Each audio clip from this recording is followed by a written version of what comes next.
My name is Nisha Zajc. I'm the researcher at the Institute of Culture History for 15 years. But before we begin and before I take you through this first morning section, let me just say a short thought. The work of our Institute of Culture History is deeply permitted, interwoven by the biographical dimension. However, it is not therefore granted that every man has his biography.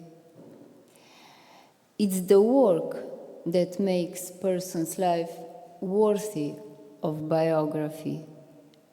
And our work is our life. And today, in fact, we are going to talk exactly about this. It's my honor to introduce an opening lecture co-authored by our respected scientific advisor, the founder of our institute and the creator of the idea of cultural history in Slovenia, Igor Grdina, and the head of the Institute of Cultural History, Gregor Pobežin. Please.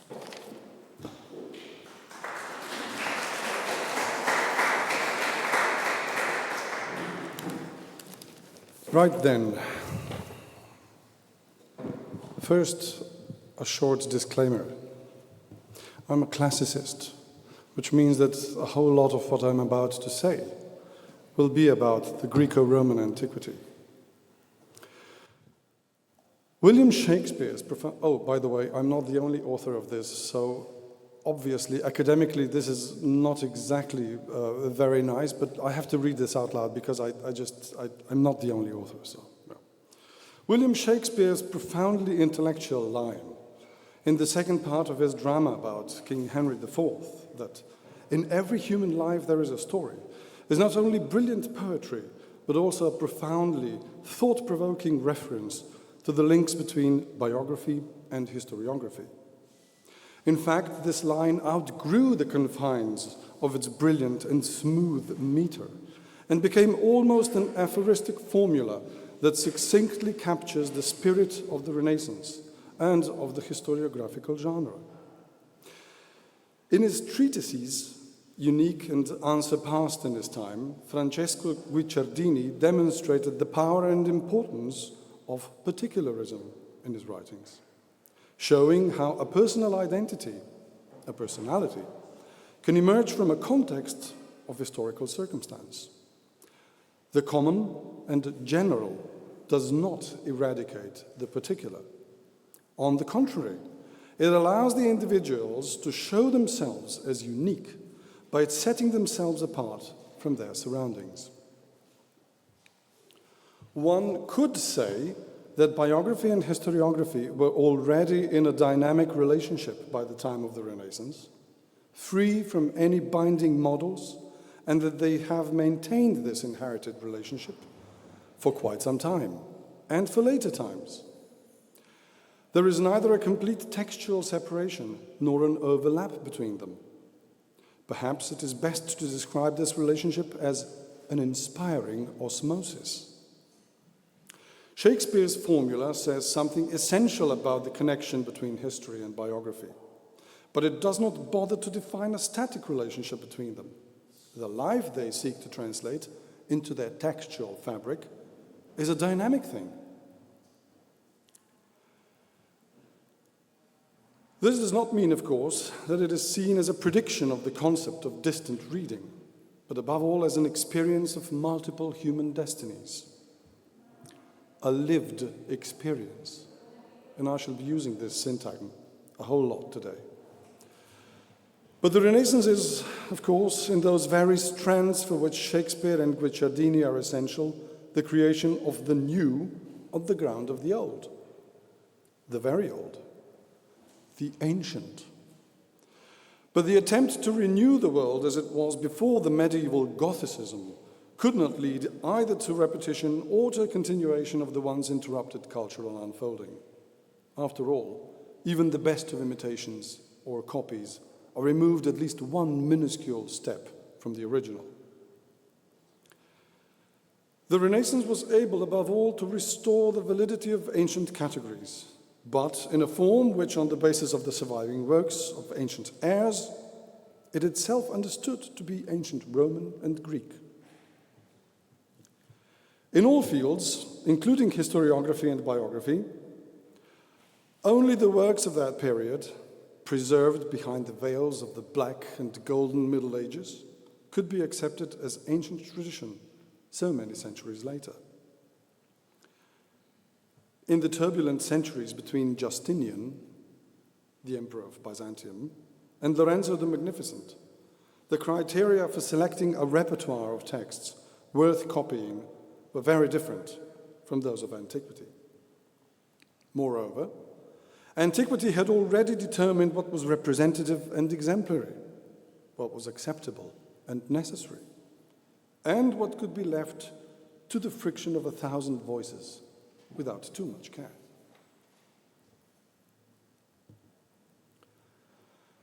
In the case of historiography and biography, the differences between the texts of ancient and the Renaissance civilizations, on the one hand, and the contacts between them, on the other, are typical. Machiavelli owed much of his fame to his reflections on Livy's Ab Urbe Condita, which he saw as a universal compass. His critical friend Guicciardini, however, broke new ground, approaching biography at least in the personal uniqueness of the message. It should also not be overlooked that the most famous biographies of antiquity, Plutarch's Parallel Lives, bioi paralleloi in Greek, which for their preservation of essential data, their interpretations and their clearly expressed moral and philosophical foundations, as well as for their expressive virtues, have become, in the minds of later generations, the most representative of this type of writing. Vasari's biographies of famous artists, the most important achievement of Renaissance biography, were also such biographies. The particularism of Guicciardini, so convincingly expressed, becoming either an explicit element or a sub-item of the narrative of individuals and human communities, had a profound impact. Mind you, there is a little bit of a difference between Vasari and Plutarch, obviously, because Plutarch wrote, as we said, parallel lives. But he even treated some of the individuals in singular texts. So he was really an innovator. The deeper connections between Plutarch's biographies, which complement each other, point to the deep roots of issues still relevant in our own time. If antiquity had been aware of the proliferation of thought in the digitized, postmodern age, it would probably have invented the notion of hypertext as soon as the Paralives were published. It would probably also have conceived labels for the nodes of interconnection far more efficient than marginalia and footnotes. We pause here for a moment and ask ourselves a question that has been asked and answered before. Is it worthwhile to pursue biography in an academic fashion, as an academic subject? Arguments have been made against it, perhaps most notably by Geoffrey Elton, who famously said that even at its best, biography is a poor way of writing history. Broadly speaking, the argument is that history is about much more than the lives of individuals. It is the study of political, social, economic, and intellectual movements that are much more than the sum of their parts. Oh, really? Before moving on to the defense of the biography, if such a thing is even needed, it's worth noting that Guicciardini's particularism was not a historical given. Not all the time, anyway. Take, for example, the famous story copied by the Roman polymath Aulus Gellius in his Noctes Atticae from Cato the Elder's book called Origines. Unfortunately, Origines are only preserved in their fragmentary state, but the fragment 83 of the book 4 brings a story about a tribune Quintus Caedicius, or was it Quintus Laberius, Nobody knows for certain, because the story goes roughly as such. During the First Punic War, the war between the Romans and Carthaginians, the Roman consul, and we are not told which Roman consul, by the way, gets himself and his army in a bit of a pickle. He manages to, as we should say, screw up the situation so that he brings his army into a strategically unfavorable position. The Carthaginian general, however, manages to maneuver his army into a strategically better position. Things look lost. A tribune comes up to the consul and suggests the following: we should sacrifice one cohort, 400 legionnaires. They should go to that hill yonder. The whole story is sprinkled with historical terms. So let's take that cohort to that hill yonder, and the Carthaginian army will take the bait. They will attack the cohort. They will slaughter the 400, but the Roman army will get a chance to slip away undetected and get a chance to fight another day. Good idea, says the consul, but who will be so foolish to sacrifice himself to lead those 400 over there? And the tribune says, well, if you can't find any other volunteers, I volunteer for the job. And so it happened. The 400, under the leadership of the tribune, go to that hill yonder. They occupy it. The Carthaginian army actually takes the bait. They attack the 400. The fight to the last man takes place. The 400 are actually slaughtered. The Roman army does slip away undetected, and they do get a chance to fight another day. And we all know how it all ended. The Roman army won in the First Punic and all the subsequent wars with the Carthaginians. How come we don't know whether this tribune was Quintus Caedicius or Quintus Laberius? You see, the catch is, Cato did not care. The individual, however heroic, did not matter. Only his function as a cog in the larger mechanism mattered. It took a special mindset to see something exemplary in an individual. In the early 4th century BC, at least 3 monographic biographies saw the light of day. And they were all authored by the same man, Xenophon. At least one, if not 2 of these texts should be generally known to most auditoriums. The famous Memorabilia, the Memories of Socrates, is precisely what Plato's work does not conceal. It is an apology for Socrates, but in a form of a chronologically non-structured and partial biography. The other 2 are less obvious. The partly fictional biography of Cyrus the Great, well, the great king of Persia, the so-called Chiropaideia, or the upbringing of Cyrus, is a mirror for a prince, without which one can hardly imagine the existence of Machiavelli's De Principatibus, which is more generally known as Il Principe.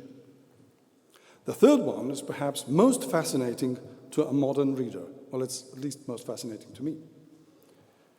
It is the biography of the Spartan king Agesilaos II, quote, lame from birth, of small stature and unimpressive appearance, unquote, but hugely successful and highly influential.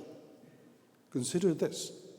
Xenophon, who chose Cyrus the Great as a model of kalokagathia, being not only good-looking, but also good-hearted and smart. So he chose as an ideal for an Athenian man, not someone from Athenian history, but a Persian king and an ugly Spartan king. In both of these works of biography rose to the very same ambition as history proper. They were transcendent. They were larger than life they described, and they were paradigmatic. Rome, as we have already hinted, shunned the glorification of the individual in the favor of the republican collectivism. Time out.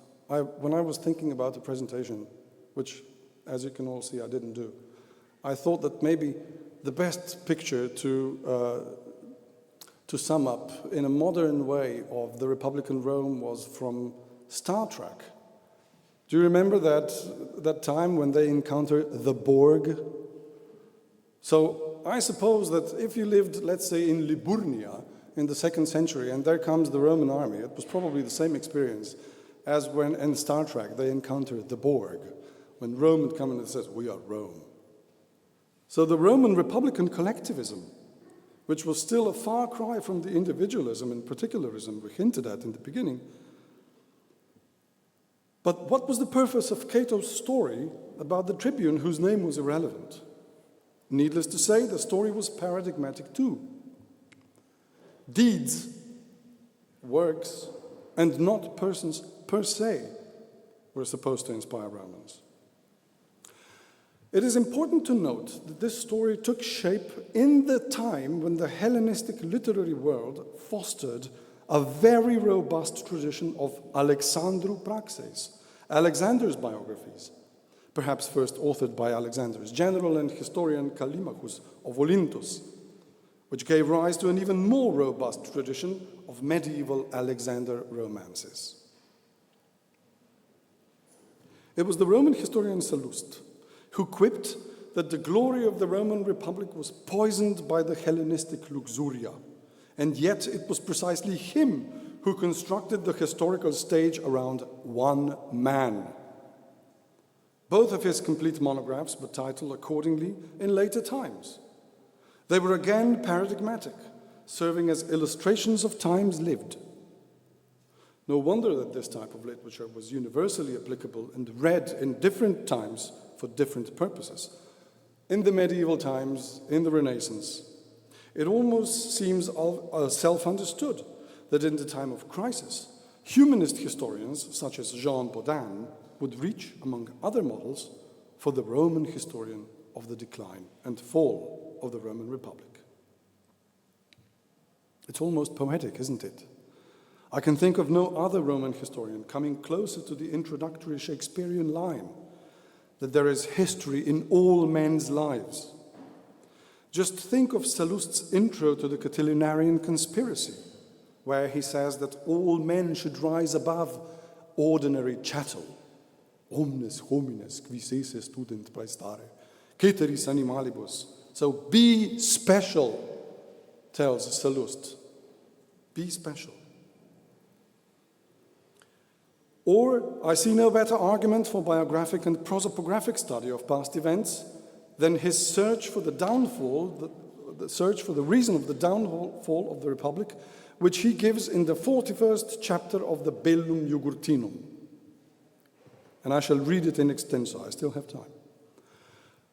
Quote, "The nobles had the more powerful organization, while the strength of the commoners was less effective because it was incompact and divided among many. The people were burdened with military service and poverty. The generals divided the spoils of war with a few friends. Meanwhile, the parents or little children of the soldiers, if they had a powerful neighbor, were driven from their homes. Thus, by the side of power, greed arose, unlimited and unrestrained. It violated and devastated everything, respected nothing, and held nothing sacred, until it finally brought about its own downfall." End quote. From a slightly broader perspective, Sallust talks about the period of the war in Spain, which ended in complete slaughter of one city called Numantia. But that war saw a convent of major present and future oligarchical figures under one tent. From this point on, and until, according to Sallust, military interventions in the East, the republican virtues were gradually deteriorating and rotting away. We can think of no better tools, or at least few better tools, then biography and prosopography to address this historical episode. Any volunteers to do that study?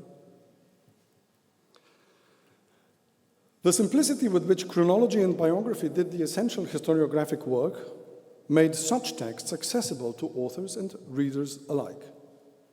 Hence the success of Gaius Suetonius Tranquillus and his contemporary Plutarch. Impressive and evocative, but also very demanding in terms of creativity and readability, Plutarch's example of complex connections and relationships that flowed into different fields of knowledge did not stifle the model of the biographical series.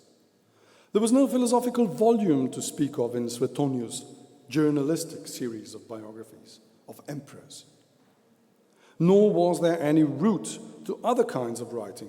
The texts were finished as they were. Their only historical assets were the dates and rather reliable chronologies. But they were as bizarre and piquant as they were monumental. Although one should concede some ambition in Suetonius' treatment of at least one biography, that of Caesar. And yet the ancients failed to continue this search for complex relationships. In the period that marked the end of the Mediterranean Empire's growth and size and prosperity, it turned to a much simpler model, perhaps best exemplified by Historia Augusta, the biographies of emperors, which combined the narratives of individual in a very simplistic way. The arrangement of individual biographies into a series already understood as history was reduced to the logic of succession. It was fatal for the Mediterranean superpower to ignore the lessons of centuries of practice in history. When the empire stopped growing, it was lost. And while this may not be true of the historiography immediately, it was certainly true of biography. You see, the classical model of Roman historiography remained influential even after it was not synonymous with expansion. Yes, history did lose a good deal of its philosophical character, but not its pragmatism. It was certainly destined for a gradual dying out. But enough tradition was left to keep the chronology-based textual model alive, at least for a while. Just think of Ammianus Marcellinus, who had it in him to master an almost Tacitian masterpiece mere decades before the downfall of the Western Empire. As for biography, the poignant and complex stories of individual events or persons became too complex. Simple forms, especially in periods when the ground of civilization was shaking, quickly triumphed over complicated ones. The development of biography as a genre made an almost full circle. If historiography began as chronicles of kings and queens, or biblical figures and their sons, with little regard for the complex network of causes and effects, the same can be said about the late ancient or early medieval biographies, now essentially hagiographies with almost no exception. We will conclude our survey with the case of perhaps most prominent biographer of the period, Prudentius. His collection of meter-bound hymnic biographies or hagiographies, the Peristephanon, or the Crown of Martyrdom, is a difficult but also tiresome read. The hymns are packed with scenes of utter violence, described in detail, bordering the grotesque. As a literary document, the Peristephanon is quite amazing. It is a fresh combination of form and content. How so? Well, in the late 4th century, in a post-Constantinian ideological environment, when the Christians were already a majority and the heathens were not, the memory of martyrs' persecutions started to wane somewhat, whereas the paradigmatic literary memorials constructed for Cincinnatus, Scipio Africanus, Caesar, and the like, still lived among the senatorial elites. Therefore, a need for the reconstruction of martyrdom occurred, a need for its idealization and the construction of its heroic aspects, which encouraged authors to infuse their texts with fictional additions in order to keep their audiences interested. In short, the meek and humble figure of the martyr needed to evolve to a full-blown hero type. In this respect, a certain pattern develops, as would be expected in a heroic text, a certain type of behavior with which the saints must necessarily comply in order to forge this new heroic persona. This is partly due to the circumstances in which the Peristephanon was written. The texts, which exhibit a great deal of personal note, are also a clear testament to the prevailing sentiment of the post-Constantinian era. In a now Christian empire, a great number of people previously reared in heathendom needed to see Christianity as a promising religion, which could offer them as much, if not more, than their old set of beliefs. The old heroes needed to be replaced with new ones, an army of God, of equally awe-inspiring performers of miraculous deeds. Obviously, the task was not an easy one, since this particular body of new believers was a rhetorically well-trained one and had very well carved out pictures of post-mortem existence. Not surprisingly then, the Peristephanon is a fascinating mixture of epic and lyric moments, of complex metric forms, of personal notes and vivid, if sometimes horrific, pictures which needed not only to serve the listener's imagination, they were used to listening to Odysseus' exploits, but also to cut deeply into their souls. Hence, the gory portrayals of torture.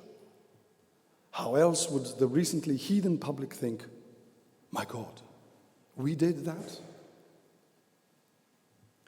Was this still the lived experience? One would dare say not. And so the race for biography as a historiographical genre was lost until the Renaissance. All this suggests that the problems of contemporary biography have been present since its very inception. Not surprisingly, many questions remain unanswered.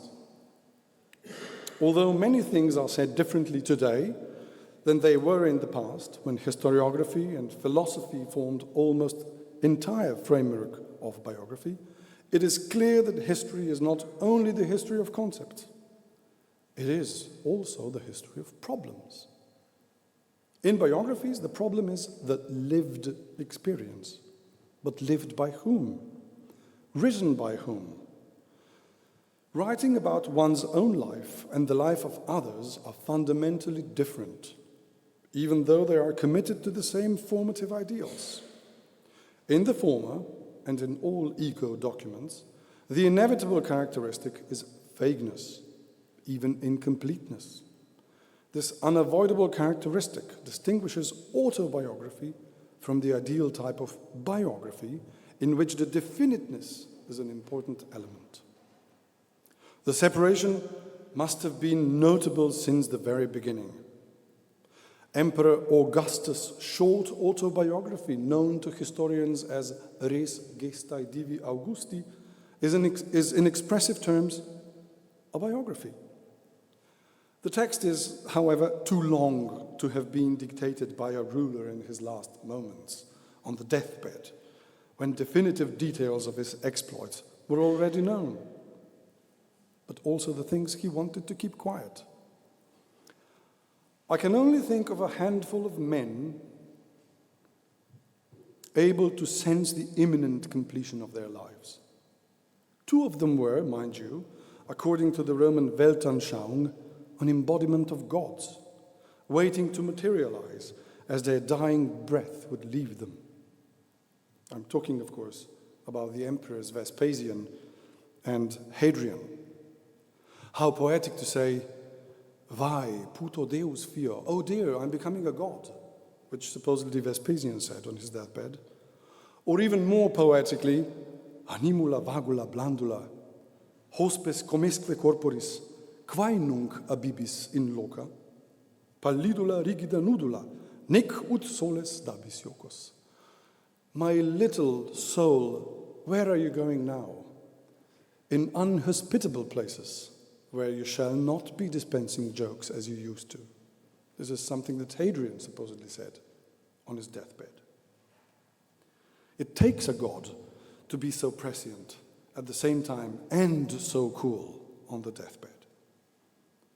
Of common men, it was perhaps only Anton Pavlovich Chekhov, whose last recorded words were, "Ich sterbe." But the great writer was a physician by profession and must have known his condition. In the end and its consequences are a normal element of another person's story, a biography, of an experience not only lived, but an experience lived out. Thank you very much.